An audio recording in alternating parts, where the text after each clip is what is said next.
Hello everyone, this is Chris with Sticker Fab, and soon I will be also known as Chris from 21 Off-Road. But we are going to look at a product today and install it as well, like usual. This product is our little seatbelt retainer. So we decided to make these because I noticed with the top down, even with the seats down and the windows down, just certain conditions that these seatbelts, they can catch wind, kind of make that slapping noise. I noticed it mainly with the ones in the back, but it can also happen up front as well, especially if this seat is in a position where this kind of gets hung up. So we've developed these little 3D printed retaining buckles. All you do is mount it in a position that doesn't interfere with that little loop down there. You pull this up, slip it in there. Now, this is a prototype one. Actually changed the design up a little bit, so it'll encourage the seatbelt to go in there if you slide it up against the side. And then you just put the buckle right there. Now, each one of these is labeled as to what side it goes to. There is the passenger side, and it's denoted as PS, and then there's the driver's side, denoted DR.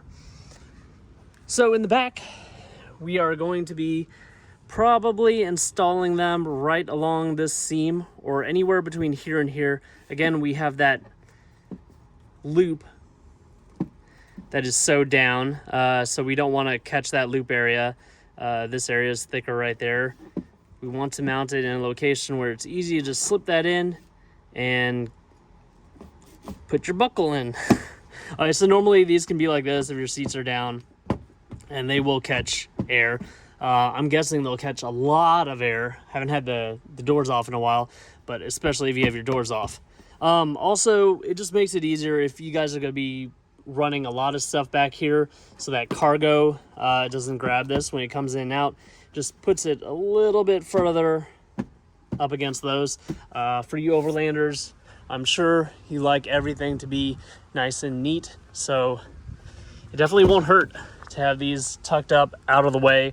I know a lot of you guys don't like to cross strap and buckle. Sometimes you either don't like the look or you don't like reaching in that far.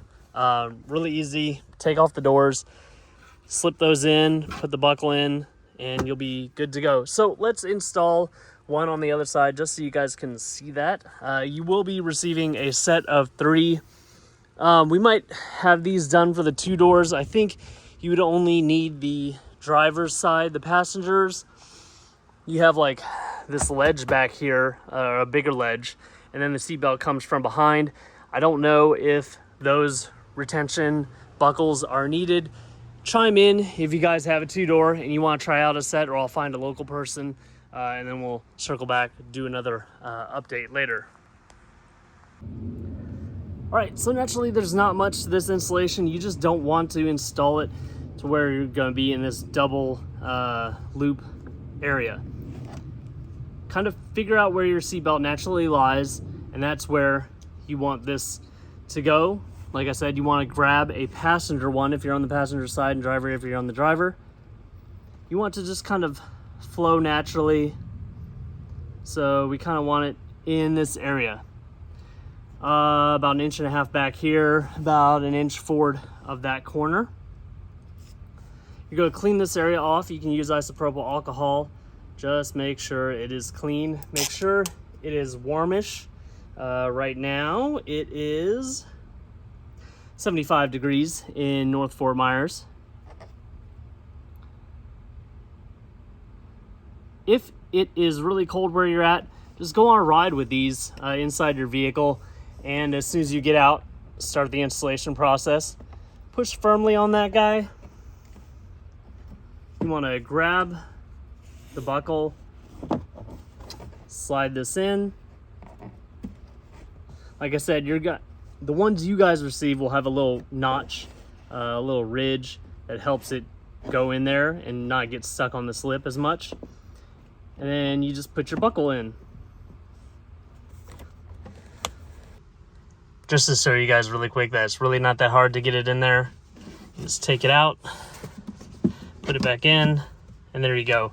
Holds it nice and close to the vehicle.